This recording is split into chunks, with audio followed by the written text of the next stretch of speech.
Go. Coming down in 3, 2, 1.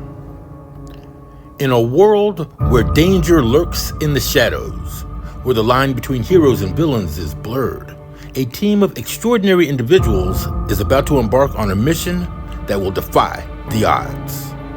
Meet the DEINs, a group of the best in the business, each with a particular set of skills that makes them unstoppable.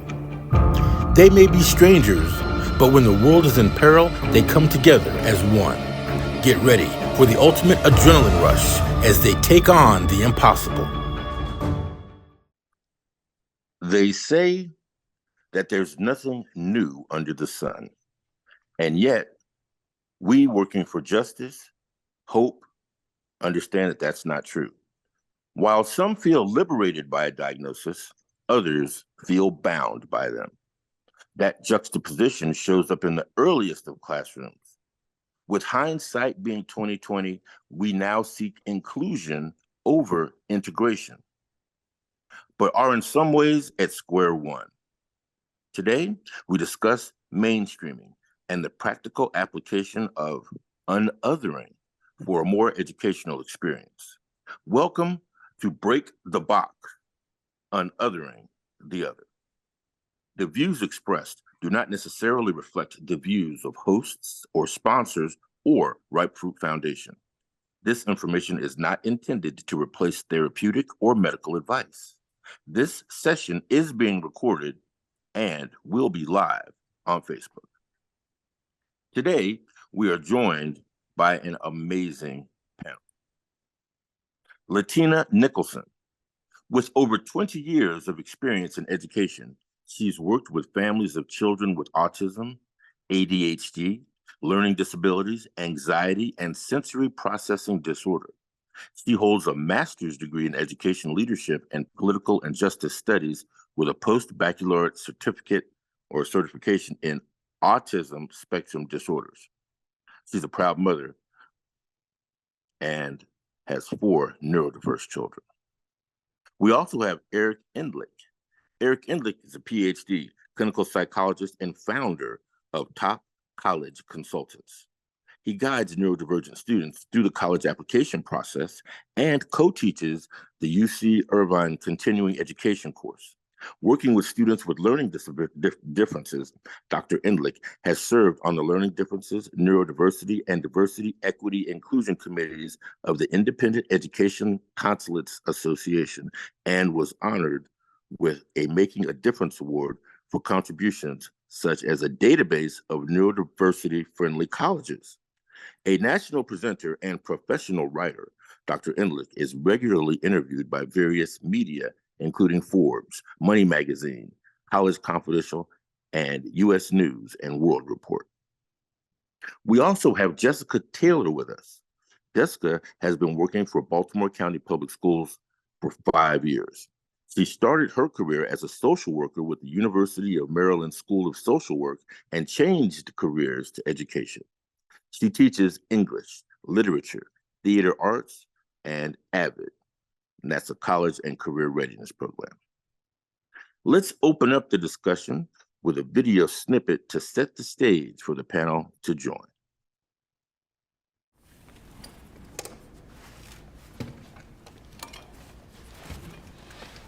As a dancer, it's definitely like a worst fear to be told you're never going to walk again.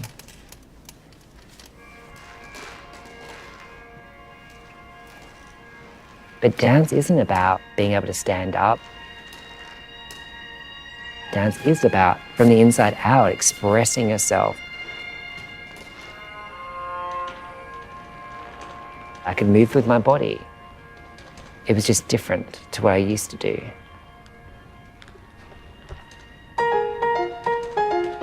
My name is Mark Brew, and I'm the Artistic Director of Access Dance Company. Access Dance Company is a physically integrated dance company made up of dancers with and without physical disabilities. Dancers and the unique, wonderful things that they do together. The beginning of our conversation is going to start with a working definition. So what is the working definition of inclusive learning versus mainstreaming versus unothering, or are they all the same? And before we start, one of the primary missions here at the DEIN Talks is to introduce you to current terms, I guess, and how those terms are always evolving.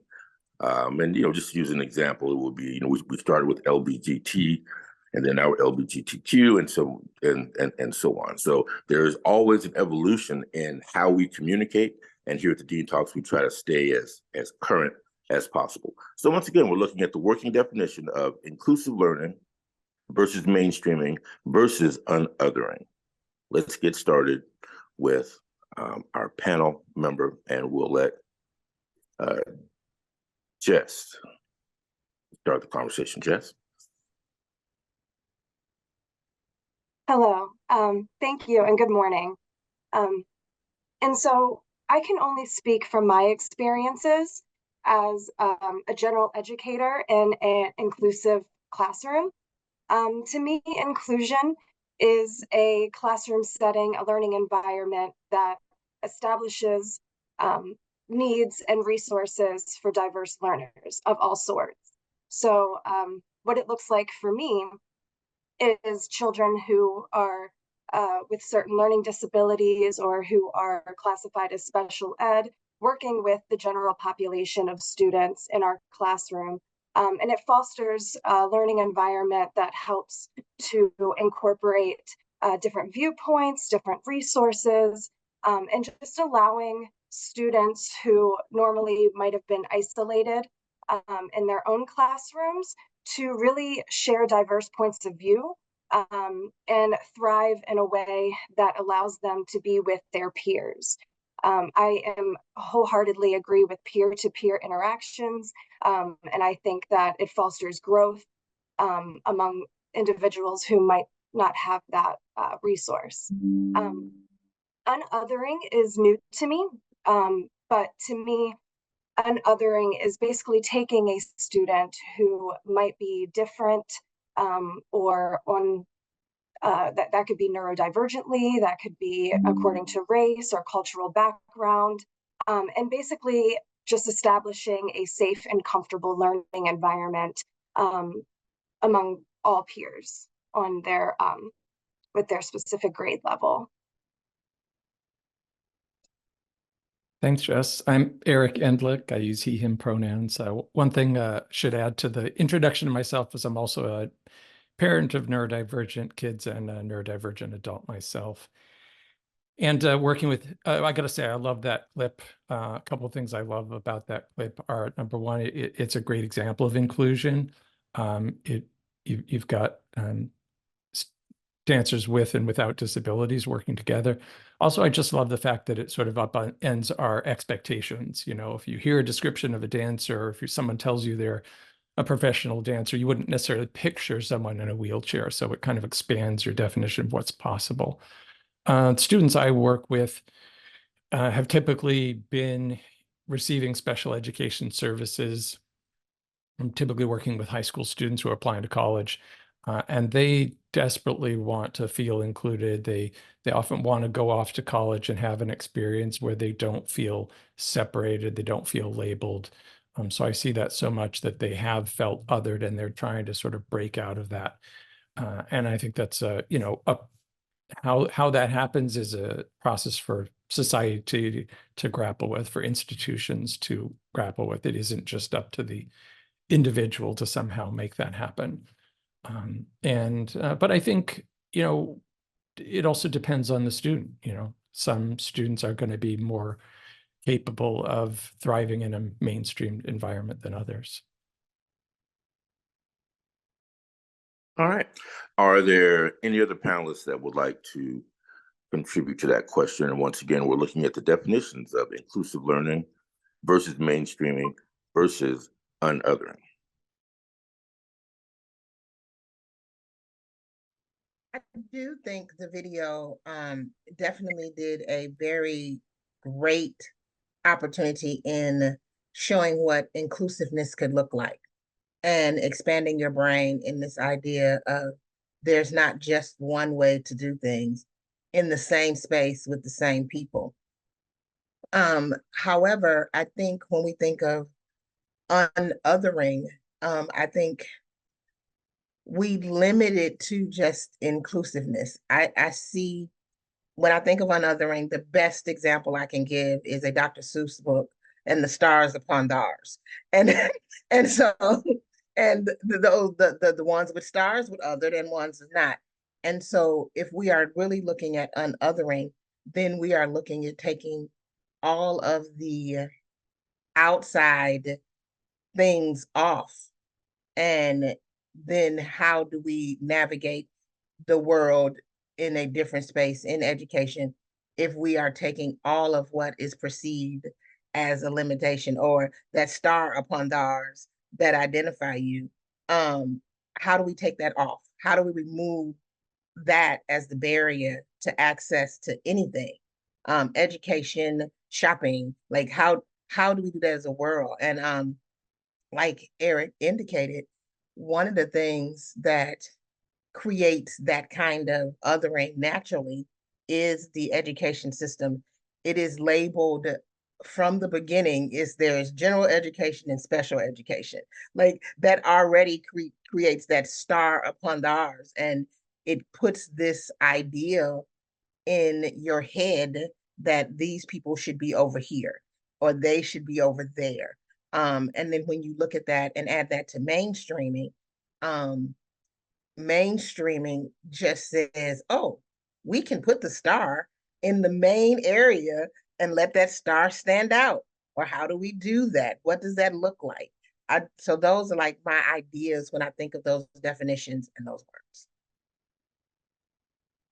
I just want to add to that, that I think, Eric. Yeah. I mean, my vision ultimately for a more inclusive society is environments that are organizations, institutions that are inclusive, and in the education sphere, that partly looks like universal design for learning, creating environments that help everyone learn.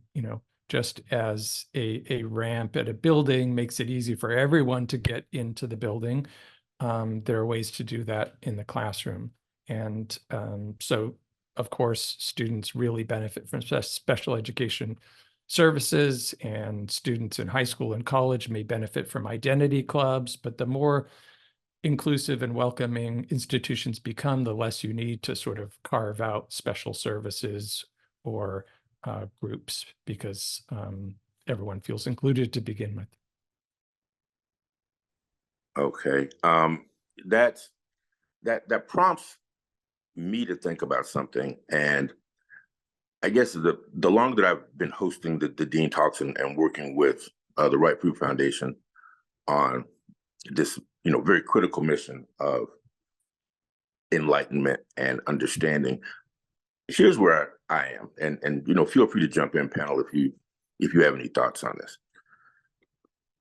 Education itself is, you're taking and learning something, and as you're learning something, you have to track that knowledge. You have to have a standard as to how you are progressing in your educational experience.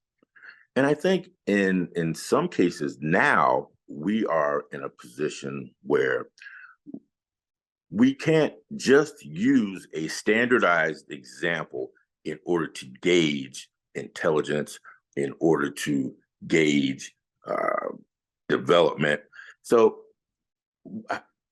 where are we now, folks? Where are we with what is the important piece with how people develop? Is it following the standardized structure, or is it finding ways to recognize talent in other ways? So I'm curious to and I know that this isn't one of our structured questions, but since we have such an esteemed panel here, I'm curious to just kind of go through the panel and just have you give some feedback on how the landscape of education is changing to become more welcoming. Are we where we should be? Are we behind? Are we too far ahead? I just want to get a couple of comments in. Let's go with Jess first. Hi, thank you. I think that is an amazing question. Um, as far as somebody who teaches in the inclusion setting, sometimes our learners will not know if they are a student who is, getting the services for special education or general education.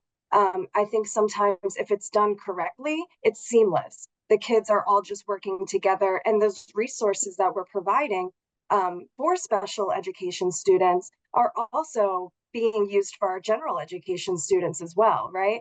But no, we still have a lot of work to do in that aspect. I think teachers are now using more flexible ways of showing skill sets and making sure curriculum is still being followed. However, if a student, say, is uncomfortable with writing something out, maybe they can explain it to you verbally. Maybe they can draw something. It's varying those assessments according to how they can show you that they have still learned those skills, but just according to them, right? According to what works best for their learning styles. However, with standards-based assessments that usually come from the county that you work in or the state, those still have a long way to go because they are usually multiple choice. They are usually something that you're not even saying that's on par with certain grade levels, like with the, say, the readings or the texts that they provide for those kinds of exams. And I try to remind my kiddos all the time that it's not about however you perform. A test is not going to define your intelligence at all, right?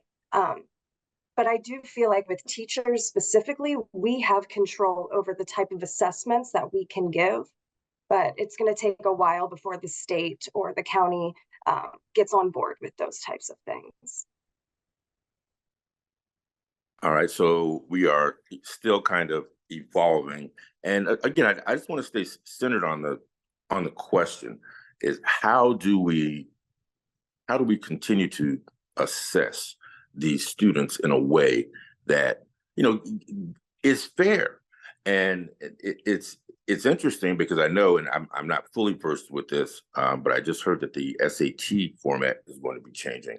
So that seems to be kind of recognizing that things aren't the same as they were 20 years ago with student assessment.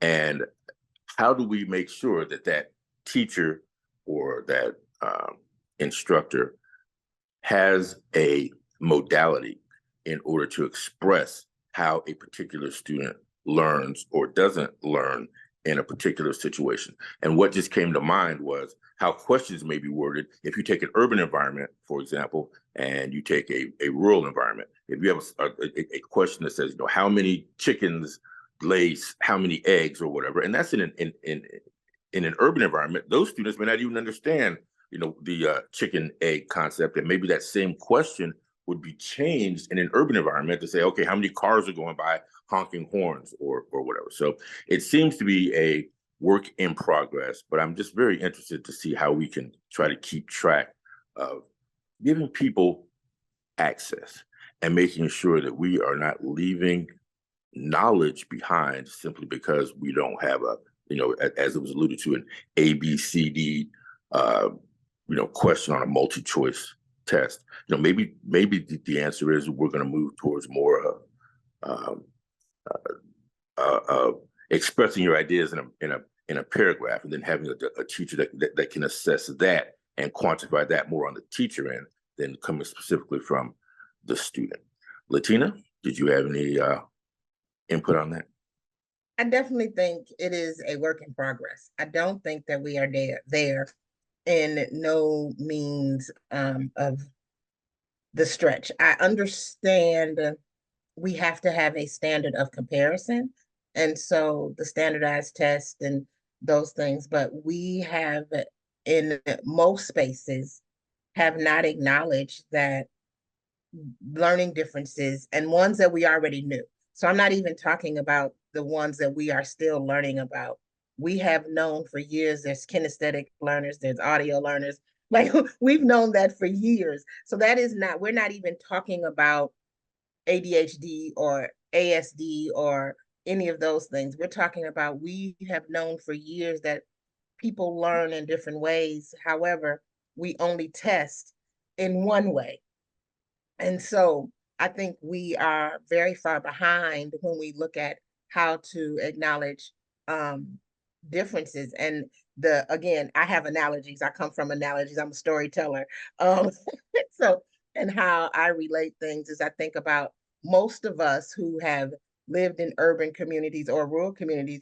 We know a gentleman who is probably the best auto mechanic that you could ever have in life.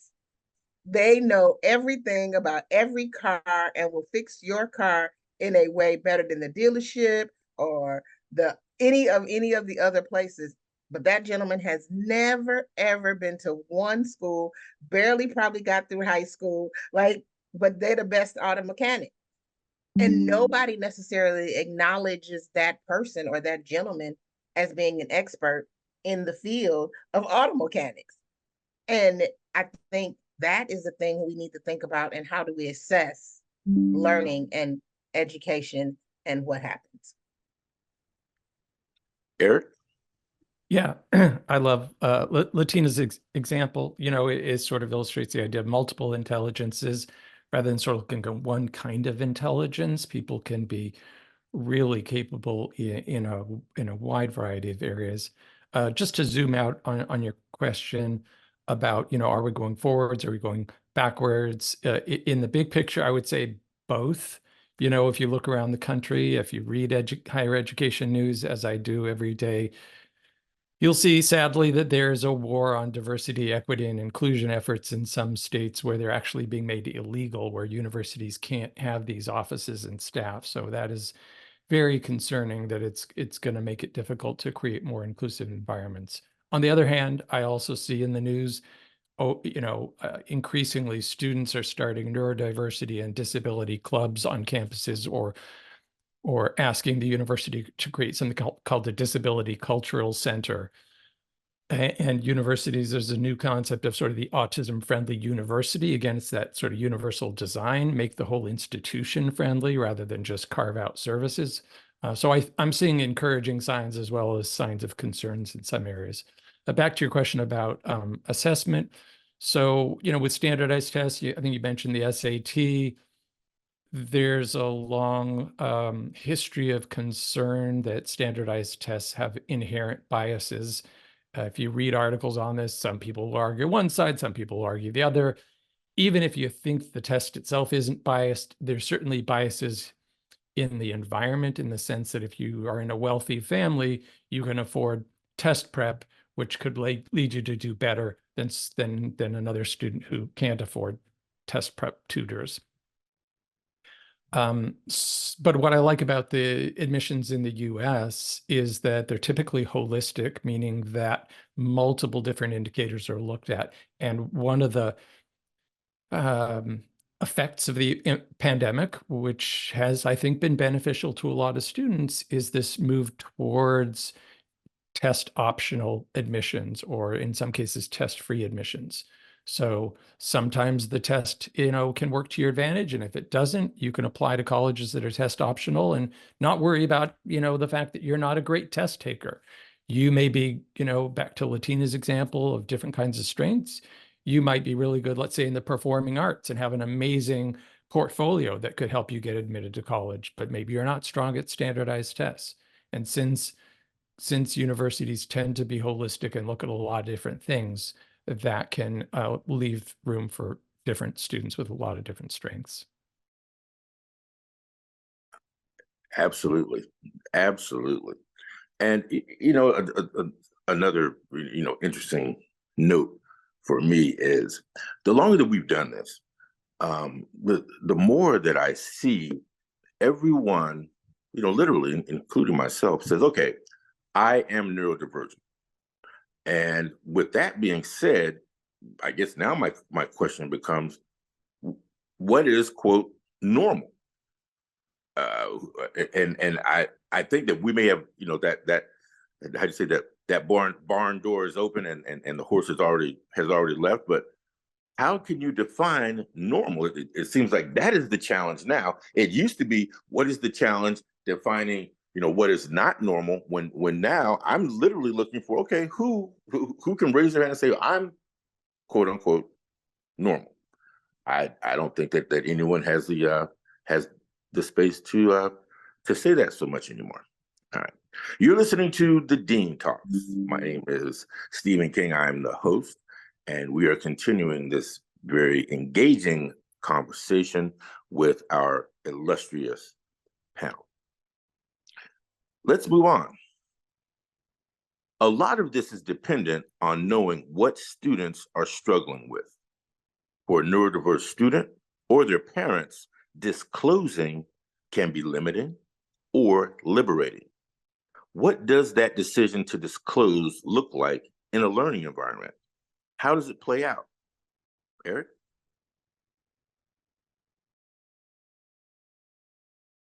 Sorry.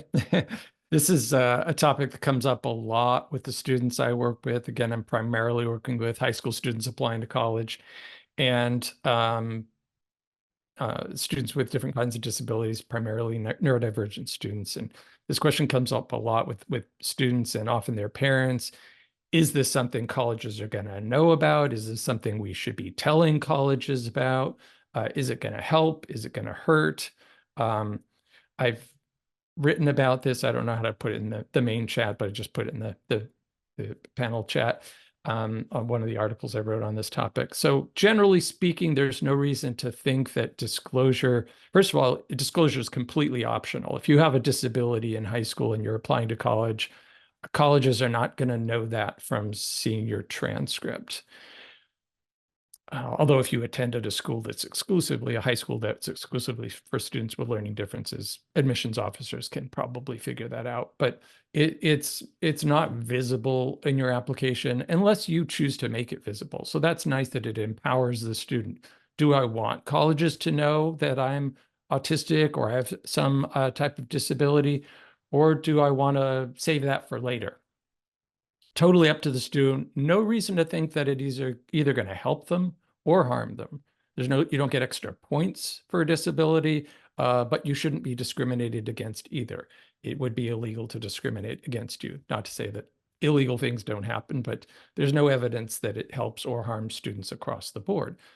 However, there are situations where it can be useful for a student to disclose it if there's something that could bear explanation, some unusual pattern of grades or attendance or coursework that might look puzzling to an admissions committee. A student might disclose it in order to make sense of that for the committee.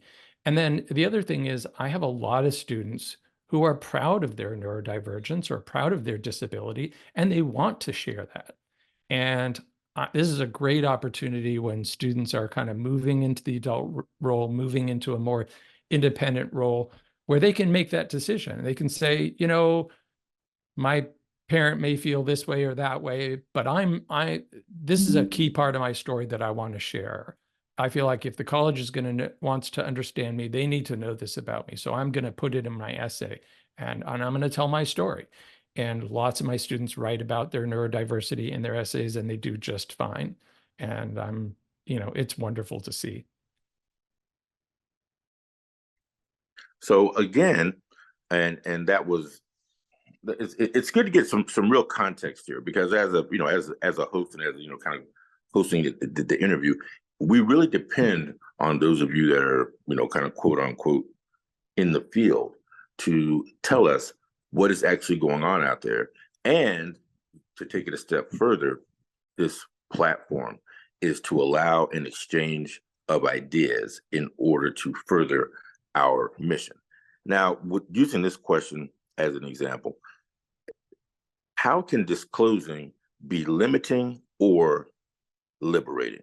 And I think Eric, certainly made some excellent points and illustrated how it's kind of subjective in some cases. However, that subjective environment could be maybe harnessed or maybe limited by your financial resources or where you live. So an example that I have is going to the workplace, because, kind of education is to prepare you for later on in life. So at the workplace, is if you have a neurodivergent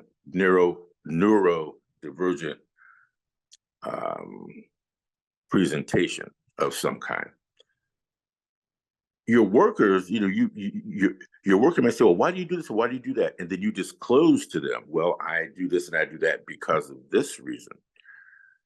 That then takes this into kind of a parallel. There's one that is based on just how you output whatever it is that you're doing. Do you do that well? And then there's another social interaction part that also comes to bear when how would someone be chastised, for example, if they admit that they are neurodiverse? And I think that's where, as education prepares people for life, we need to be kind of cognizant of how we can provide tools. Maybe that's a word that I could use, so that we prepare these folks for transition into the workplace or into doing nonprofit work or whatever it is that they're going to be doing. So when you unmask, do you suffer any repercussions? Maybe not on the output side as far as work goes, but are there any social repercussions? And if so, how can we work around those things? So this is a great question, and these aren't really questions that we're going to answer necessarily today, but these are questions that are thought-provoking, and that is what this is all about, is getting people to have these conversations in general. So is any other panel member ready to jump in and talk about that as to whether it can be limiting or liberating for disclosure in the educational environment? So as an advocate, I am a proponent of disclosure. And I find in my work that this only becomes a real barrier generationally. The millennial generation and younger have less barriers in adultism when they disclose. However, if you are an X or an up, there is some barriers to disclosure because of the fear of being treated less than and being ostracized. And this idea also comes about in communities of color outside of other communities. I tend to say all the time, and in my platforms, I talk about how, unfortunately, autism and being Black is very different than autism and being Caucasian or being white. It is not the same. And autism being brown is not the same as autism being white. It is just not. For most Black people who have children of autism, there are only two types of autism.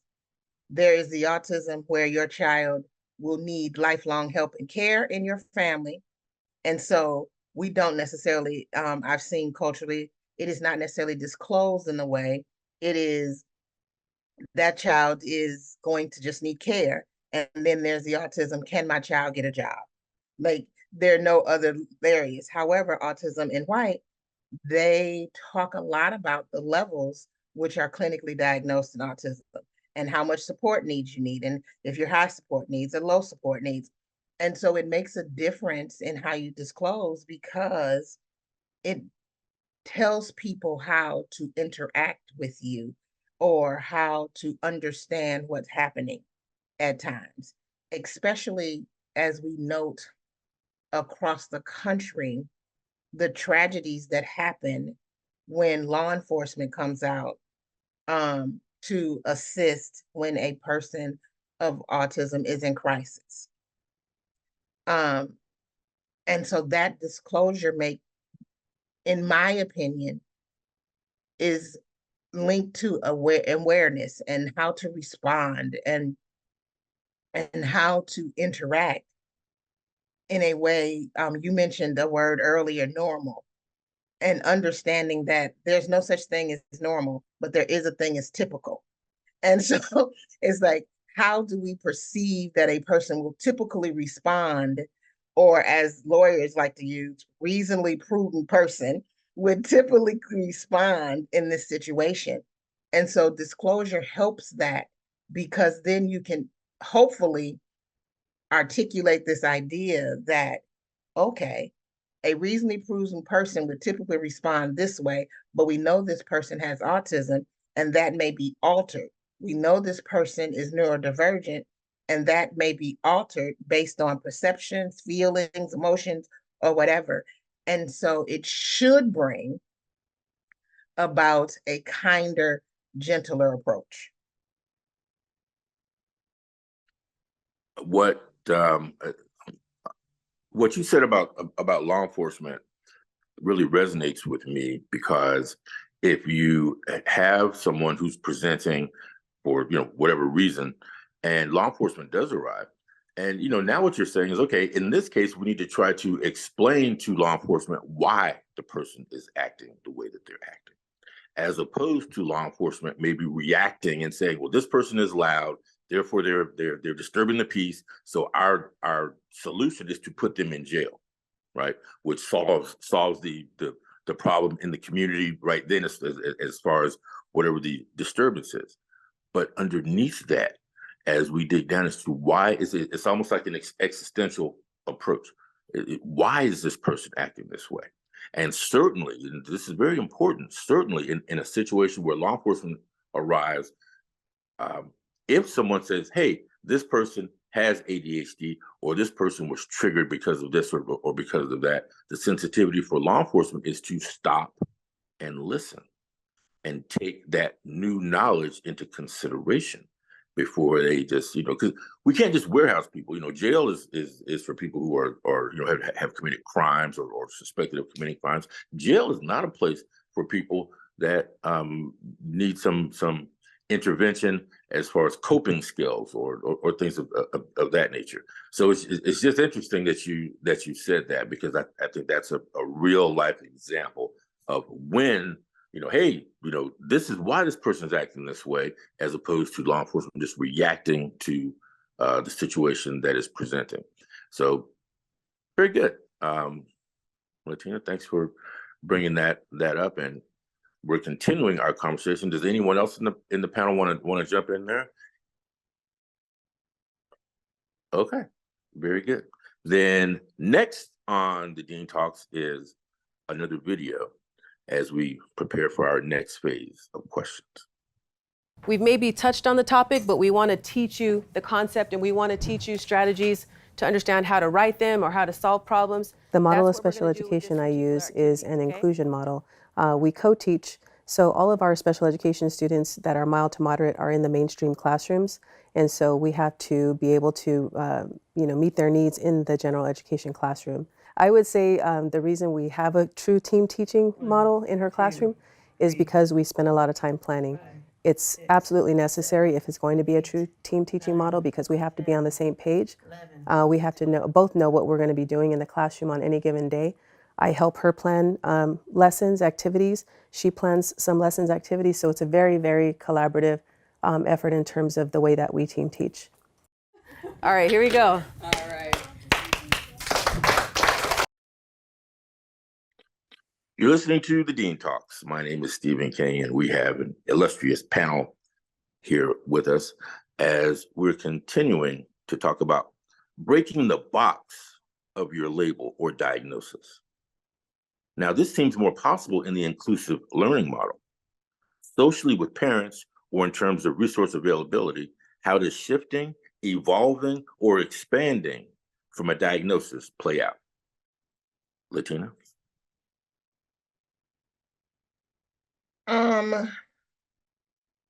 I think the evolving from a diagnosis plays out is understanding that you are not your diagnosis. Your diagnosis is just a part of you, like the color of your hair, like being tall, being short. It is a part of who you are. It is not the end all be all. And I think evolving is making sure that we help others understand that, and understand that the supports that come with the diagnosis or the neurodivergency are required. And I have a couple of examples I like to give when I am talking about this in other places. Is I wear glasses. I cannot read without glasses. I can see very far if you take my glasses off. Like, I am an anomaly when it comes to wearing glasses, because most people that wear glasses cannot see far away, or they have a difficulty with both. Me, I can see across the street. I can see and read things across at the board. Put a piece of paper in front of me and ask me to read it. Can't tell you what one word on the paper is. No one would ever ask me to read a book without my glasses. In fact, people would say, hey, where are your glasses? You are struggling here. Let's provide this thing so that you can read fluently. But as a society, we don't see glasses as a disability. But it technically is a disability. There is a deficit in my vision. There is something that is askew or not typical in my vision. And so I think that evolvement needs to happen, like Eric mentioned earlier, in universities. We create ramps so everybody can get in. And we are almost appalled when we go someplace that there is not a ramp for people to get in. People are like, what? What do you mean you don't have a ramp? Because it is necessary and we understand the importance. So I think that kind of, when we want to break down the barriers of othering and all of these things, is that we need to create that kind of environment and evolve to that environment across every sector of life. Wow. So we are talking about breaking the box or the label of your diagnosis and how to expand out from that diagnosis. And it's again, this is just like a conversation that doesn't have a definition necessarily, but is more of a work in progress.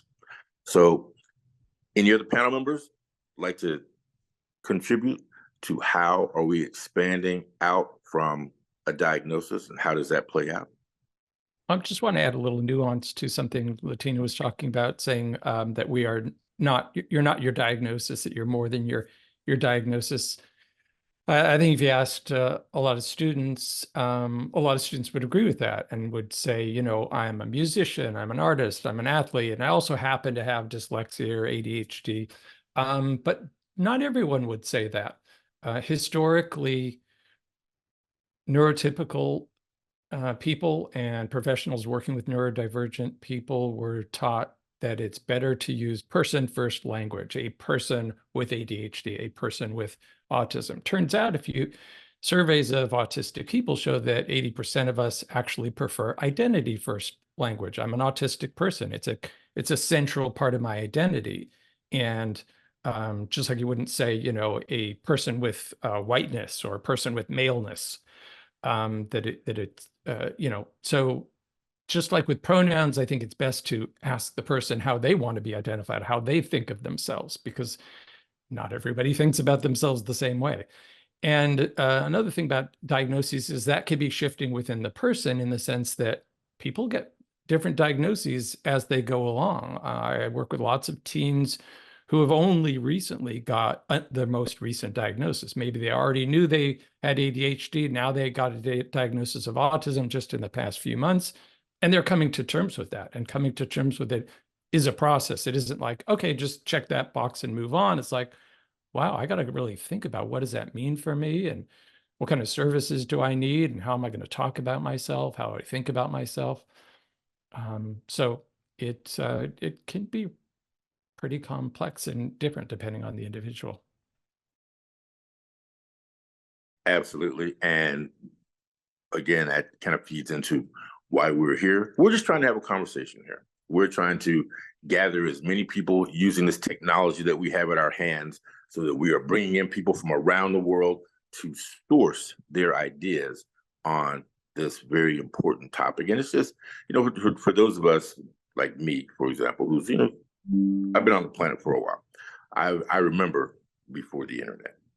And I remember when we had to actually, and I know some of you aren't gonna, but we actually had to write a letter. And you would write a letter, you put it in the mailbox, and maybe 7 days later, the person would get it, and they'd write a letter and send it back.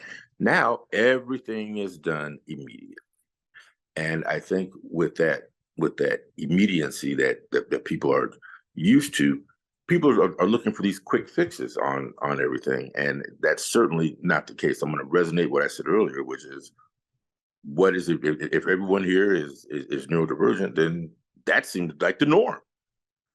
So maybe where we are now is finding a way to normalize what has traditionally been called, what's neurodiverse or whatever, when everyone has some form of something.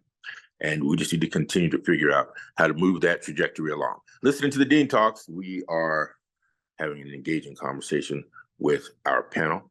My name is Steve, and we're going to continue with another video clip. Emotions are pretty easy to understand, okay? They all come from one of two things, safety or belonging. When you or I get upset, it's because there wasn't safety or there wasn't belonging, okay? And the second thing about emotions is this. You're either moving toward something or away from something. They're pretty easy, You're an infant, you like the smell of milk, you move toward it. You don't like it, you move away from it. And so all our lives, we assign value based upon, is it something we want to move toward, something we move away from? And that's all in the context of safety and belonging. That was excellent. And these are some of the things that we look for here on the Dean Talks. So what are some of the techniques that can be used? Something as simple as not only saying, well, just, drink water, but the explanation as to why you should drink water is what is so very important there with that last video clip. So with that said, intersectionality. What are some examples of intersectionality for neurodivergent students, and how does it impact how they engage? Let's go to Eric. Sure. Latina had some great comments about intersectionality earlier, although I don't know if you use the term explicitly. So students, in addition to having some sort of diagnosis, kind of marking them as being neurodivergent, may also be a member of a minority group due to their race, gender, sexuality, socioeconomic status, or other factors. And many of my students are members of more than one minority group. And a large percentage, those of us who are neurodivergent, were bullied or teased in childhood, marginalized, treated as some sort of outcast. And if you're a member of more than one minority group, I would imagine, I haven't seen statistics on this, I would imagine your chances of being othered, marginalized, mistreated, bullied are even greater. And then it creates additional challenges for the students I work with to sort of figure out, well, what does that mean for my identity? So if I'm queer and gay and autistic, or Black and autistic, do I fit in with this group, that group? Which clubs do I join? Do I really feel comfortable with this group that might have some of my identity in common, but not other parts? So I think it just creates additional challenges for students sort of finding their place or finding their people. With that said, okay, intersectionality. So we have, as an example, let's say that you want to identify as there are people who are identifying now as animals, right? So you say, okay, I identify as a puppy. Now that is something, when, 30 years ago, that comment, you say you identify as a puppy, well, there's something wrong with you. However, when we get to the root of what it is that makes you who you are, and you may identify with something that you see another member of the mammal species or the reptilian or whatever it is that you see that you identify with, there's nothing to say that that's wrong or that's right. It's simply you. So since that becomes part of you, how do we have that discussion that says it's not abnormal, it's just you? And I know going through life, just use one of my examples is, as I was younger and I saw someone who acted a certain way or spoke a certain way, what I would do is incorporate that into me. And that is, I think we are now more sensitive to that.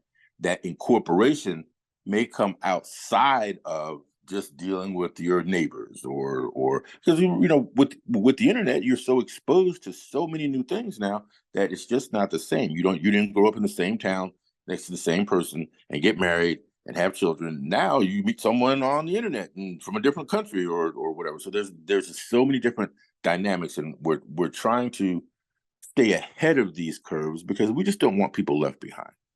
And that's what is so important. There is no wrong way to be you. There is no wrong way to be you. So intersectionality, which is basically taking various components of if you're using personality as an example, taking various components and saying these different components make me. However, I may not necessarily fit into that circle or to that square or to that octagon space because I'm unique. And that is what is so important here. And I've just been exposed to so many different people, and I just look in awe at people who say, just like me, so, yes, I'm neurodivergent. Now, don't ask me what that means, because I don't know, but I do know that I'm neurodivergent and I am not, neurotypical or neuronormal. And I just don't find anyone who is anymore. And that's why conversations like this are so important. Anyone else like to jump in on this intersectionality piece? I will say that what is one thing that is great about this new generation of students is they do have more of an idea of other different types of identities and cultural awareness. And I think with the internet, it really allows them to be exposed to those sort of things prior to like when there wasn't technology. So they really do have a better understanding of different identities. And I think one of the great things is schools, personally, my school, is building on that cultural awareness. We just had a huge celebration for Ramadan and making sure that our Muslim students were being kept as an understanding because of them going through fasting. And so we had to, provide supports that they might be maybe exhausted or tired or a little bit more irritable because of the fasting. And just having those types of awareness is so important as a teacher, like understanding, okay, so this is why they're working a certain way. But the biggest thing that is very helpful is building a sense of community and safety in the learning environment. I feel like students now are so more accepting because of the language that they have been given and spreading those different awareness of different cultures, different identities, that sometimes they're not even, when they're interacting with their peers and having peer-to-peer interaction, they're not even thinking with that lens, where a teacher might be because of, different barriers that they were given in the past. But what I'm seeing with this newer generation is the language and is the awareness and just having peer-to-peer interactions that seem a little bit more seamless now. Absolutely. We need to embrace this technology to share ideas. Latina? I absolutely agree with Jess. I find, and that the students and the generation are much more accepting. And I liken it to the idea that children, regardless of backgrounds or if they can talk or if any of those things happen, children figure out how to play with each other. Regardless, like they just figure it out. And usually those implicit biases and those barriers don't come into play until they are taught them by a generation that had those barriers. And then there's this kind of, because children are designed to please the adults around them, like that is kind of the design of children, is they want to please the adults. And so the children take in what the beliefs of the adults around them have. And that's when those biases and those places of intersexuality are blaring. And I can say that even like in just my own self and thinking about my intersexualities, and I can't avoid being identified as a Black woman. Like that, there's nothing I can do about that. That is the like that is the preceding thing that walks into the door. However, I am also neurodivergent, and I was diagnosed with ADHD in my early 20s. And so I've known for a very long time that I had ADHD, but it was a thing that I did not disclose because of how it is perceived in understanding and what that is. And then people around me just knew I did some quirky stuff. And so they added that with what it is. The only place that I see the difficulties is when we talk about twice exceptional students when they're young. You know, like Eric mentioned that most of us that are neurodivergent were bullied in some way. Children have a hard time understanding, for lack of a better term, smart children who have disabilities, like because they are interested in other things than what typical children are interested in. And so that is where I think we could have a lot of more discussion on how we look at all of those intersectionalities, because we still very much look at IQ as a deciding factor of who's smart and who's not, versus a blending of that. But I think this generation does an awesome job in just being, if I like you, I like you. If I don't, I don't. And and that's pretty much it. I'm gonna hang out because you are cool to hang out with, regardless if you're queer, if you're neurodiverse. You know, they kind of do a really good job at that. Can I I just would, yeah, please, Eric. Absolutely, absolutely. Yeah, I thanks, Latina, for pointing out the additional sort of complexities of twice exceptional students. I love working with twice exceptional students and moderating an upcoming panel on that very topic.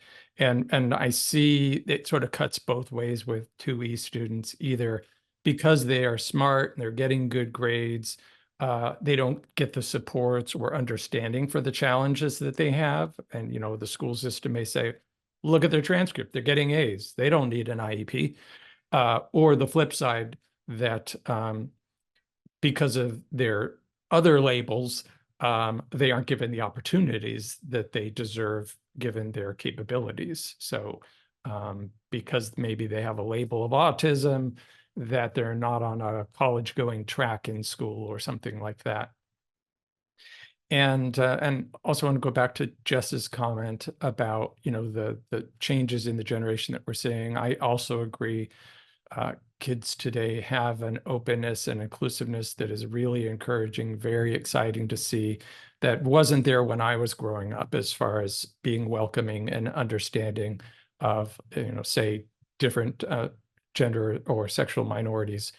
That being said, there's also parts of the country where it seems like teachers, instructors are being told they're not allowed to talk about gender diversity or sexual diversity of sexuality, which is really concerning.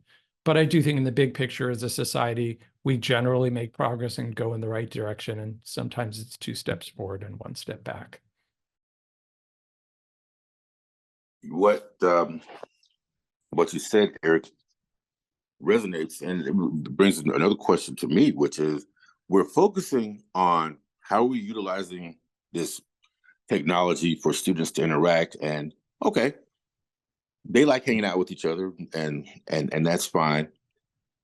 Are the teachers, are the instructors, are they being handicapped with maybe these old-fashioned ideas? And how are we addressing that? We've talked about the student side, but and I'm once again, I'm just going to open this up for the panel. Are instructors being coached in this new way of learning, or are, depending on where you are, just using rural versus urban again, if you're in an urban environment as an instructor, do you have enough resources, enough exposure so that you can stay current with your student body, versus maybe a rural environment where maybe you don't have that technology, that technological support. So again, my question is, what do you think? Are the teachers, is there enough impetus put on how they are teaching and making sure that they are aware that students are evolving and changing at a much faster rate now because of the internet than they did 20 years ago when they were just listening to lectures and reading books? Anyone from the panel want to comment on that? I mean, as a teacher, I would say it all depends on your school system. It all depends on where you are and what state you live in. Fortunately, we have a very culturally inclusive county, where I work, Baltimore County in Maryland. And so we have a lot of professional development based on cultural awareness, based on integrating inclusion in the classroom. So we are very lucky to have that. However, I do know of teachers who have to be very careful in the classroom environment, where maybe I have the experience where me and my co-teacher, we can co-plan and we can create our own lessons, where we give student voice specifically around, like, what books do you want to read? Even if they're not in the curriculum, we can always send letters home to parents, and usually parents in the community are also very receptive to the types of materials and the types of things that we are integrating into the classroom. But again, I understand that I am fortunate for where I work, where other educators do not have the same resources and have to really be strict with the curriculum that they teach and watch their language. But that's the difference that I am seeing. I want to say about Ripe Fruit, we are currently working on how is the classroom designed, and that is not just in the physical layout of the classroom, but it also involves how can we share resources on a platform that maybe would allow the resources of a New York City to get to rural America, or even other parts of the world. So we're very aware that this technology platform that allows communications just like this also can be structured to enhance the learning environment. And I think it's really great, because students, in my opinion, need to have exposure. They need to have exposure to different cultures and different experiences.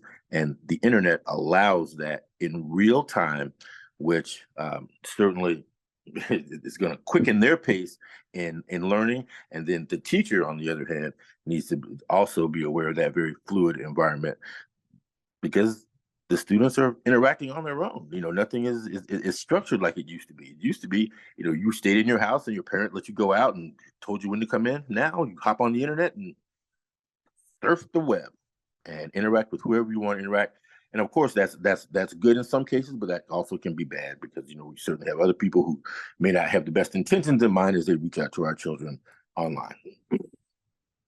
Listening to the Dean Talks, my name is Stephen King. We are continuing our conversation with our illustrious panel, and what a great conversation this has been thus far.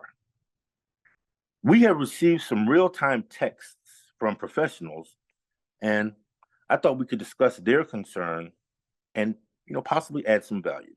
So Let me read one. I've admittedly never heard of this term othering. Mainstreaming increased with the No Child Left Behind. Largely, it's a good thing. They get higher vocabulary exposure and social skill development being with peers. A major issue is graduation requirements.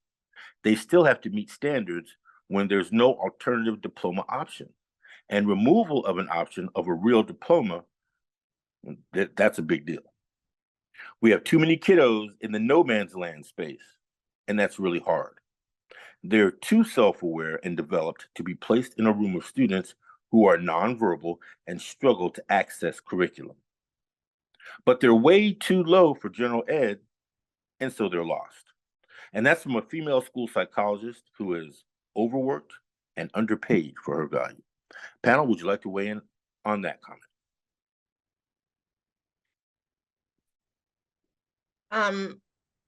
I think it is a very accurate comment. As an advocate, I find very often, and we were having an offline discussion, I feel for teachers and I feel for those in this middle space because administration and states and districts are tying learning to the standardized tests and to jobs, and it makes it difficult for those people in the middle who genuinely want to provide the best education or options or resources for the children, because there are all these mounting requirements. We mentioned books earlier, and in some places we can have certain books, and as we know, in some places we cannot have certain books. Excuse me. And so I feel for those school psychologists and teachers and the places in that middle space, because there's a very fine line for them to participate in a meaningful way. And if, on the other hand, there are the parents who are unknowing or unwilling for whatever reason, and not saying that the unwilling is a terrible thing, but there's a plethora of reasons why they could be unwilling. Or then there's parents that are active and get advocates and come to meetings informed and understand what's available. And it puts all of the teaching staff and the people who are hands-on with our students, it just puts them in a very precarious place. And so it does put our children, who end up being the brunt of the fallout, in terrible, terrible situations. Children fall through the cracks, because if you're a child in the classroom who is struggling in reading, but you are not a discipline problem, nobody will probably ever know that you are struggling reading. Like, no one will ever know until there's a standardized test somewhere, and then the child's in 5th grade and everybody's like, oh, wait, what happened? Well, it wasn't a discipline problem. The child wasn't a discipline problem. Or if there's a child that's social, then no one would ever know that this child has anxiety or something, because they appear to be social, and they have gotten out of like performance because they appear to be social and they have friends and peers. Or, like we talked about earlier, being twice exceptional. If the child got good grades, then no one knows that we need support in other areas, or vice versa. And so I think the school psychologist's assessment of this wasteland or no man's land of children who we miss is very accurate.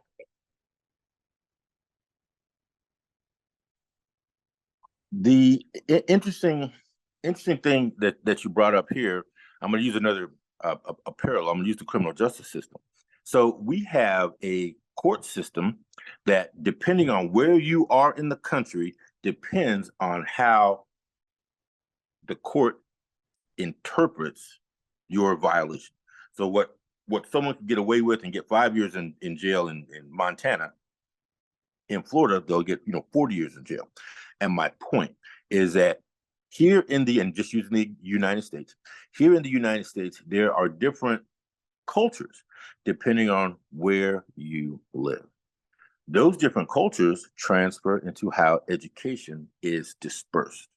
So perhaps the use of this technology, which is, against using the internet, can help provide a base platform that can be used to help standardize, I guess maybe that's the right word, maybe it's not, to standardize some of what and how people learn. So it all kind of falls back to our communication. We're reading another quote now, and we'll have the panel weigh in.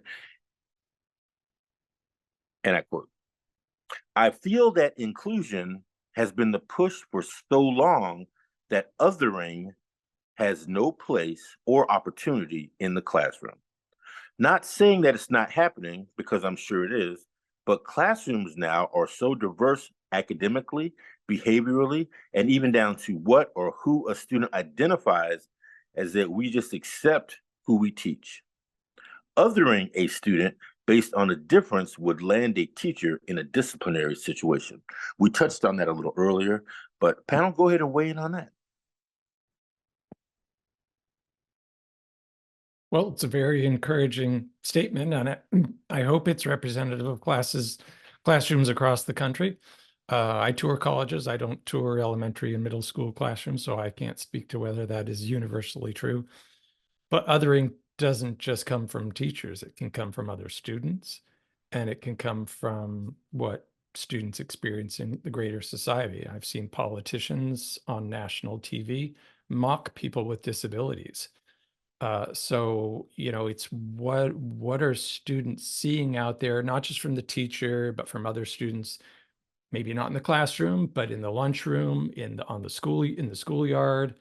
Are they seeing good examples, or on TV, on social media, or are they seeing examples of othering? Again, I think in general, as a society, we're moving in the right direction, and othering is kind of on the way out, but I don't know that we're there yet completely. Eric, I It's totally agree. I totally yeah, agree. I think we're on our way there, but we're not there yet. okay.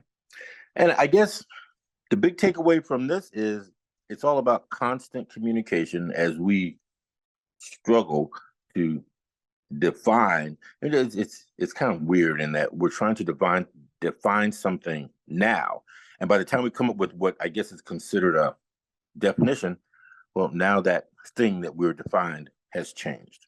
So we're constantly evolving those definitions. It's one of the things that we work on quite a bit here at Ripe Fruit. Okay, so what I would like to is move over into our panelists. I'm going to go through the panelists individually here, just to see what you have been working on. If you have any contact information, you can place that in the chat, or you can just tell us, or you can visit ripefruit.org, ripefruit.org, and you'll be able to contact our panelists that way.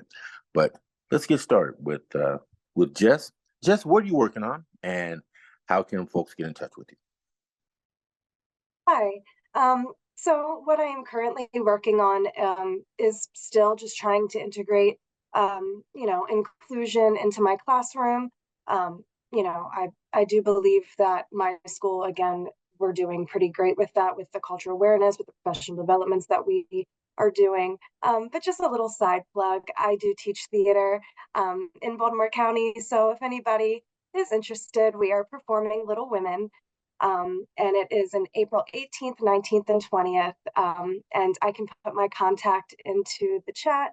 And yeah, I would love anyone to come and see our great kiddos performing. Outstanding, and we look forward to spreading that message so that you can continue to develop not only through curriculum, but also through the arts. Latina, what are you working on? I am currently in what advocates for kiddos in kindergarten through 12th grade called IEP season. So I am deep in IEPs and annual reviews. And so that's what I'm working on. So if there's a family that feels like they're not being heard in the school system, or their children are not receiving the services that adequately support them and their neurodiversity or their educational needs, they can feel free to reach out. I put my email in the chat. I offer complimentary consultations to see if we're a good fit. I am able to serve families nationwide. I guess that is the beauty of COVID that has allowed me to expand, and just understanding and teaching families that the law that governs current special education, IDEA, is a federal law and not a state law. So the premise of helping children is based in federal law and not state. And I like to tell people that state law can never trump federal law. So if you need support there, you can reach out. Okay. And what you said, which is interesting, is you said, are we a good fit? And that is so important. There, I guess traditionally, there has been, that the assumption that if I come to you for a service, that you provide the service regardless of my situation. And what you said, Latina, was, wait a minute, are we a good fit? Are my services a good fit for this scenario? And that is such an important conversation, such an important conversation. So, Latina, thank you again for joining us. Eric, what's going on in your world? Sure. Just put my contact information in the chat. Same for me, I would say, is Latina. I meet with parents and their student together to figure out if it's a good fit. It's a very individual thing working with a consultant, just like working with a therapist. I used to be a therapist. I love working with twice exceptional students and college-going students. Not all students need to or want to go to college, though. So I'm not going to be the best fit for everyone. I do have an upcoming panel discussion on twice exceptional students. You can reach out to me to find the information on that. And always expanding and diversifying my team and the students that we reach to help them find the colleges that work best for them. So lots of, always have articles and presentations in the works too. All right. Excellent, excellent. Thank you again for joining us. So now we are going to actually open up the conversation for Ebony Kinney. And Dean Talks has kind of become an entity on its own, just as RipeFruit.org and Ripe Fruit Foundation has. But this was all started by Ebony. And what Ebony does, kind of as we wrap up our Dean Talk sessions, is she covers her big hits and takeaways, as well as solicits some audience participation if need be. Ebony Kinney. Okay. All right. First, just want to recognize this brilliant, brilliant panel. You all, first of all, answered the call and were willing to take a Saturday morning to come out and just educate and share from your diverse perspectives. It's vital and it's important, and you were willing to do it. So I thank you for it. If folks in the audience who joined us, I know we had some come and go. If you want to respond, put in the chat or raise your hand. We invite you to respond to anything that you've heard. Kind of big hits for me that I'm like, we have to take these nuggets and do something with it. I had no problem being the note taker here. I have this idea that we define the box to break it, like in a cyclical nature, very similar to what Eric described, where we're taking 2 steps forward, we're taking 1 step back, to kind of make that progress. Eric kicked this off talking about student assessments and test optional admissions. It's something to look into. I know they certainly, even up to the master's and the PhD level, have some where you can choose to be test optional. That's a relief for many experiencing test anxiety and any number of effects. Neurodiversity clubs are forming on campuses. So I think I got from that they're telling us what they need. If we could just go and observe, kind of sit in the back, they're telling us about what they're creating. Jess might say in the classrooms, they're telling us what they need. We just have to listen. That's it. I think that this, someone spoke to an empowerment moment for the student. This moment for the student to choose and take the ownership. I'm going to advocate for myself and disclose or not disclose is definitely the standing coming into their own. But when we talked about disclosing, Latina talked about leaning into and owning and knowing the vocabulary that might inform society, inform yourself. And there's a benefit there. You don't have to get stuck in it. I think we covered in the discussion, but you can certainly use it as a tool. A reasonably prudent person, teacher, officer, right? Like if we could all just at least be reasonably prudent, things would get exponentially better. We talked about neurotypicals having the world be better able to respond to them.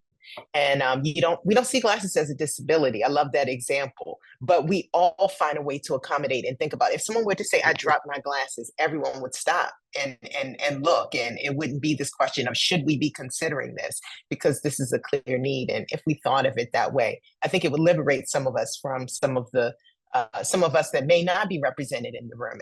And each panelist, really, you represented thousands and thousands of people, right? It is about you and the important work you're doing and also the perspectives that you represent. That's why I'm so grateful that you came to have the conversation. There's this thing we kind of touched on about whether or not we should be divorcing disability and neurodiversity. I know in some realms, disability groups cover neurodiversity, and there are some that consider themselves neurodivergent that don't want to be coupled with diversity. I think it's a conversation, at least for us to be having. We talked about identity first versus person first language, and how do you want to be thought about? And again, empowerment moment for the student. There's no wrong way to be you. I think Steve added that. I thought that was very key and a good reminder. When we meet people, we are looking for are we looking for ourselves in them, or are we looking for them to be themselves? So do we want them to be just like us? And when we have that feeling like, oh, this person is just like us, have we given them room to be fully themselves? And that gets into a bigger social commentary.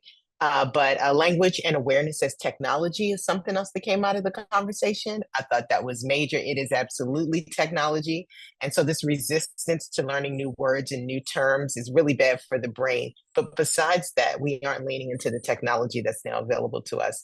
And then finally, and the big hit to have youth today are getting it. I think folks were just the wrong age. Really. I think the people who are the decision makers were just the wrong age. That's it. But opposites attract, and people with whom we have something in common is a better language than just like me. And teacher restrictions, it's a waltz. This sort of 2 steps forward, 1 step back. So I just thought it was a very key conversation. I'm going to launch a poll. I invite you to join the rest of the sessions or look them up if you're finding this online. But I thought just such an amazing conversation. I kind of settled into it and felt very comfortable and comforted in it. And I'm sure many neurodiverse individuals who watch this into the future will as well. Thank you. And I'm going to turn it back over to Steve. Thank you, Ebony. You are an inspiration, because all of this is kind of the product of your brain. Okay, so I would like to thank everyone for joining us today for DEIN Talks. And this has been the commencement of an exciting new season. Make sure that you visit ripefruit.org so that you know when the next DEIN Talks will be held. And our next session is going to be titled Not KNOT, Not Your Type, Nexus of Neurotypes and the Classroom Forget Your Place. So ripefruit.org is where to go to get more information on our esteemed panelists. Ripefruit.org is where to find out more about Ripe Fruit Foundation, Ebony Kinney, and me, Stephen King. Thank you all for joining us for this session of the DEIN Talks, and we will see you the next time. Visit ripefruit.org for more about Ripe Fruit initiatives.